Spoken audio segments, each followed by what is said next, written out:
যেখান থেকে কালকে ব্লগটা শেষ করেছিলাম সেখান থেকেই শুরু করছি, কারণ কালকে তো পুরো ব্লগটা আমার দেওয়াই হয়নি। ওই যে আগের দিন আমার কোনো ভিডিও করা ছিল না, ভাবলাম যে চলো এই ব্লগটা কেটে অর্ধেক করে দিই, তাহলে যাতে আমি পরের দিনও আমি ব্লগ দিতে পারি। না হলে না আজকের দিনটা আমার কোনো ব্লগই আমার দেওয়া হতো না। তো আগের দিন তো দেখতেই পেরেছিলে কি হয়েছে না হয়েছে, যারা দেখোনি তারা ঝটপট দেখে নাও। তো সন্ধেবেলা ঋষিকে পড়তে দিয়ে এসেছি। পড়তে দিয়ে আসার পরে এই যে আমার এই সব সমস্ত কাজকর্মগুলো, বাসন আমি ধুয়ে মেজে এখন রেখে দিচ্ছি। ওদিকে আমি বসিয়েছি রান্না। আর আজকে আর কিছু করতে হবে না, কারণ মা তো দেখেইছিলে দুপুরবেলায় মাংস করেছিল, তার জন্যে মা আমাদেরকে মাংস দিয়েছে। যদিও আমার ঋষির জন্য দিয়েছিল, তারপরে মা দেখলো যে যখন বাড়িতে এনে খাবো, মানে আমি বলেছিলাম বাড়িতে এনে খাবো, তখন আবার আরও দিল, কারণ মারা তো অল্প মাংস এনেছিল, তা আরও রুপিস দিল। তো আমাদের আজকে আর কিছু করতে লাগবে না। এমনি আমি ভেবেছিলাম যে মাংস নেব, কিন্তু তারপরে দেখলাম যে না, টাকাতে হচ্ছে না। কারণ যদি কাল পরশু মাইনে না পাই, যেহেতু 29 তারিখ ছিল, 30 এখন 1 তারিখ পর্যন্ত আছে, তো তার জন্য আমি দেখলাম যে না, যেই টাকাটা আছে সেই টাকাটা আমার লেগে যাবে, মাংস নিতে পারবো না। তো মা যেহেতু দিল, আমার আর মাংস নিয়ে এত কোনো প্রয়োজনই পড়লো না, টাকাটা আমার কাছে থেকেই গেল। এইভাবে বুদ্ধি করে না চালালেও হয় না। ভাতটা ফুটে ওঠার পরে তো আমি বন্ধ করে রেখে দিই। তো ঝোলটাও আমার হয়ে গেছে। ঋষির জন্যে একটুখানি ডাল আর একটা আলু সেদ্ধ দিয়ে দিয়েছিলাম। আর ঋষির জন্য না, শুধুমাত্র মানে ওর বাবার জন্য করেছিলাম। দেখছি মাংসের ঝোলে যদি কম পড়ে তাহলে ডাল দিয়ে খেতে পারবে, কিন্তু যেদিন মাংসের ঝোল থাকে সেদিন ডাল করলেও সে খায় না। আর যেদিনকে আমি ডাল করবো না সেদিনকে ডাল করবে, মানে ঝোলে ধরো হয় না।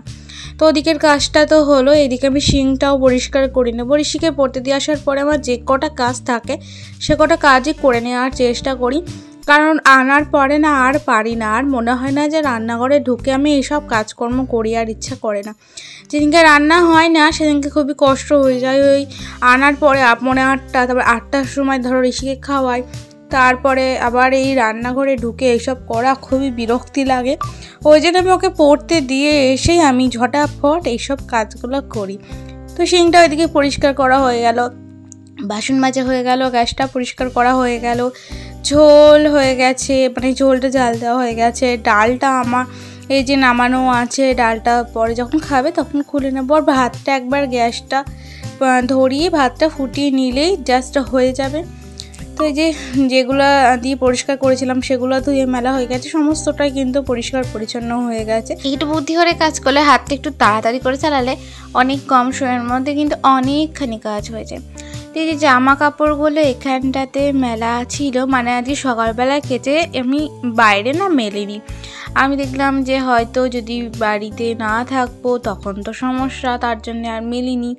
কারণ ভেবে তো ছিলাম বিকালে মাংস নিয়ে ঢুকবো, কিন্তু পরে তো বুঝলাম যে ঋষির তো আজকে পড়া আছে। দিদিভাইকে কথা বলার পরে বুঝলাম, নাহলে তো ভেবেছিলাম তাই। তো আমি তো ঋষিকে পড়তে দিই, সেই তো আমি চলে এসেছি 6:45 সময়। তো ওই জন্য আমি মেলে দিয়ে গেছিলাম, দেখছি সন্ধে লেগে যাবে, তার থেকে ভালো ওখানেই মেলে, যদি ঝড় বৃষ্টি কিছু হয় তখন তো আমার বাইরে অতগুলো জামা কাপড়।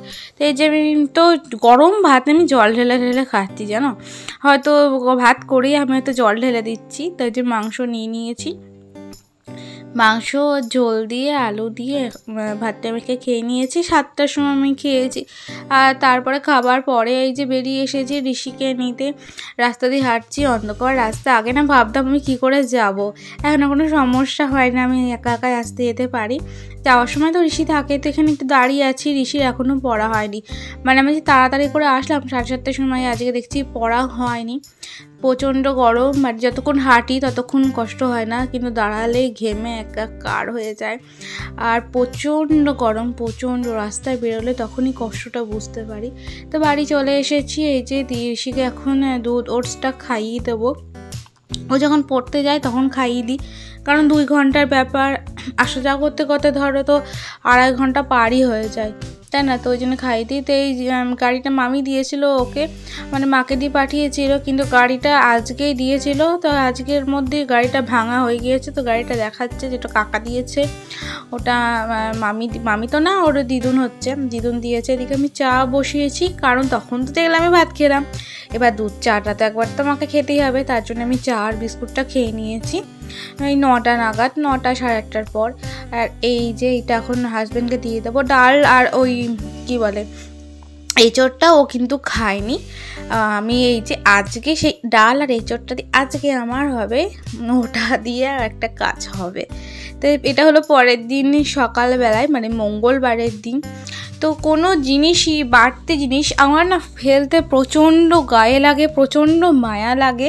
তো এবার ডালটা এঁচোড়টা দেখলাম ভালো আছে, আর আমার তো খাওয়া হয়ে গেছে। আমি যদি খাওয়া না হতো আমিই খেয়ে নিতাম জানো তো রাত্রিবেলায়।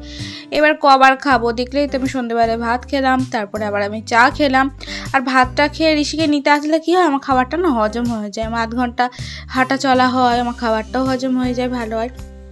তো আজকে কী করেছি, আমি আটার সাথে ওই ডালটা আর এঁচোড়টা দিয়ে কিন্তু মাখিয়েছি, ভালো করে মাখিয়ে এখন আমি পরোটা করব। আর এত সুন্দর লাগে না, বাসি তরকারি হোক বা যেটা মনে করবে যে খাবো না, সেটা যদি পরোটা করে নিতে পারো, এত ভালো হয় না খেতেও ভালো লাগে, নরম হয়, খুব সুন্দর লাগে। তো এইভাবে যেদিনকে আমার বরকে দিই, আমার বর বলে কী দি করেছে, এত ভালো লাগছে। সেদিনকে যেরকম কি যেন আলু ছিল না কি ছিল, সেটা দিয়ে আমি করেছিলাম পরোটা, আগের দিনকার ছিল, তো সেটাও কিন্তু ভালো লাগছিলো। তা আলু টালু দিলে তো ভালো লাগেই। আর একবার তো আমার ভাইয়ের বউদের বাড়িতে যখন আমরা নেমন্তন্ন খেতে গেছিলাম, তো সেদিনকে রাত্রেবেলায় না কিছু জিনিস দিয়েছিল, তরকারি ছিল, শুক্তো দিয়েছিল, তারপরে মাছ দিয়েছিল, এগুলো না দিয়েছিল। তো এবার শুক্তো তো আর রাত্রিবেলা আমার বর একটুখানি নিয়েছিল, ও খেয়েছিল রাত্রিবেলা। এবার অনেকটা শুক্তো ছিল জানো তো, মাদের ও বাড়িতেই রাখা ছিল। দিয়ে আমি এনে না শুক্তের ধরো জিনিসপত্র এনে, শুক্তোর মধ্যে যা যা থাকে ডাটাটা বাদ দিয়ে বাদ বাকি যা সবজি ছিল সমস্তটা নিয়ে আমি চটকিয়ে পরোটা করেছিলাম। বরকে বলছে কী দি পরোটা হয়েছে, এত সুন্দর লাগছে পরোটাটা। আমি বলছি এর মধ্যে অনেক জিনিসপত্র আছে। তো তোমরাও কোনো জিনিস না ফেলে দিয়ে যদি এরকম পরোটা বা কিছু বানিয়ে খেয়ে নিতে পারো, বা যদি দেখা গেল অনেক সময়, এবার আমি চাইলেই কিন্তু তরকারিটা মুড়ি দিয়ে খেতে পারতাম, কিন্তু এবার ডালটা কী করতাম বলো, সকালবেলা তো আমি ভাত খাই না, এবার ডালটা চাইলেই খাওয়া যায়, কিন্তু মুড়িটা না নরম হয়েছে জানো তো। তবে তার থেকে তো ভালো এই পরোটাটা খাওয়া, খুবই সুন্দর হয়েছিল। আর প্রতিদিন তো আর খাচ্ছ না, প্রতিদিন তো জিনিস পাচ্ছে না, এক দিন তো এরকম করে বানিয়ে খাওয়া যায়। আর আমি তো জানো আমি একদমই অল্প তেলে ভাজি। তো এই যে হাজব্যান্ডকে আজকে খেতে দিয়ে দেবো চা বিস্কুট, তো 4টে করে বিস্কুট তো আমাদের লাগেই, চা বিস্কুট। আর আমি নিয়ে নেবো, আমি না ওই রুটি যেটাতে মাখি সেইটাতেই আমি নিয়ে নিই। আর আমার এক্সট্রা করে থালা করতে ইচ্ছা করে না, জানি বাজে লাগে বা ও খাওয়া ঠিক না, কিন্তু তবু না আর ইচ্ছা করে না, ওর মধ্যেই না নিয়ে নিই। ওই হাত দিয়ে তো তুলেই খাবো, ওর মধ্যে তো ঠিকই লাগিয়ে খাবো না, তো হাতে করে তুলে নিয়েই খাবো ধরো।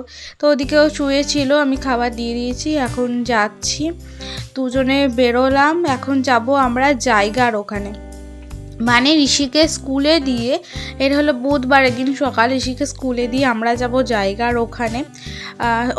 স্কুলে দিয়ে না, স্কুল সেদিনকে ছুটি ছিল, 1 মে ছিল, স্কুল ছুটি ছিল, পড়তে দিয়ে আসবো সকালবেলা। আজকে 8:30 থেকে পড়তে দিয়ে এসেছিলাম, তো পড়তে দিয়ে দুজনেই আজকে আমরা জায়গার ওখানে যাব, কারণ জায়গার ওখানে বালি ফেলার কথা ছিল, ওই জন্য আমরা দুজনা বেরিয়ে পড়েছিলাম। তো এইটা হলো মঙ্গলবারের দিন রাত্রেবেলা হাজব্যান্ড ছবি আঁকছিল, তো সেটাই আমি একটু তুলেছিলাম। ও মাঝে বসে বেশ ছবি আঁকে, আর ওর হাতের আঁকা বেশ ভালো, তো আমার তো ভালোই লাগে। এমনি ও কখনো কোথাও আঁকা শেখেনি, আঁকা না শিখে এতটা, এইটাই অনেক।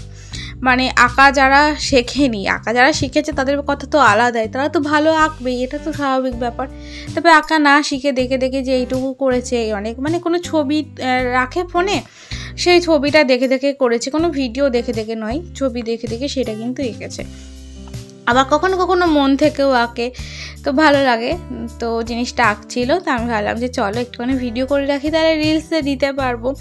আর হ্যাঁ, হয়তো ঘর খুব শীঘ্রই ধরবে, টাকার সমস্যা তো এখনও হচ্ছে, কিন্তু ওই কথা বলে নেওয়া হয়েছে যে আস্তে আস্তে করে দেব, বা সপ্তাহে নেবে, এরকমভাবে নেবে।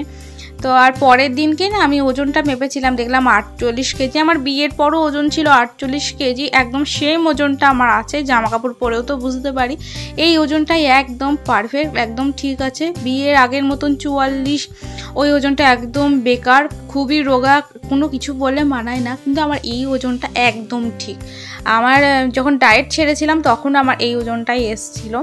তো এই যে জায়গাটা এখানে এসেছে, ওদিকে আমার বালি ফেলেছে, মানে আমার না আমাদের বালি ফেলেছে।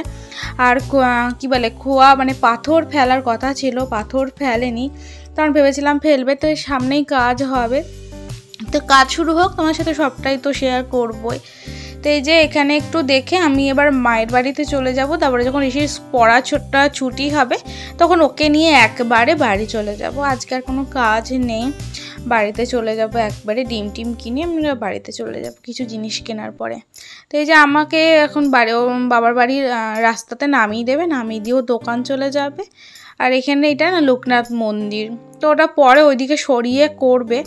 এখন আমার মাদের যে জায়গাটা আছে সেই জায়গাটার পাশেই লোকনাথ মন্দিরটা। তো এই যে চলো জায়গাটা মানে ঘরটা হোক, যেমন তেমন করে হোক, তারপরে দেখা যাবে। আর পুরোপুরি কমপ্লিট হতে বা হওয়া শুরু হতে হতে কমপ্লিট হতে হতে 1 বছর।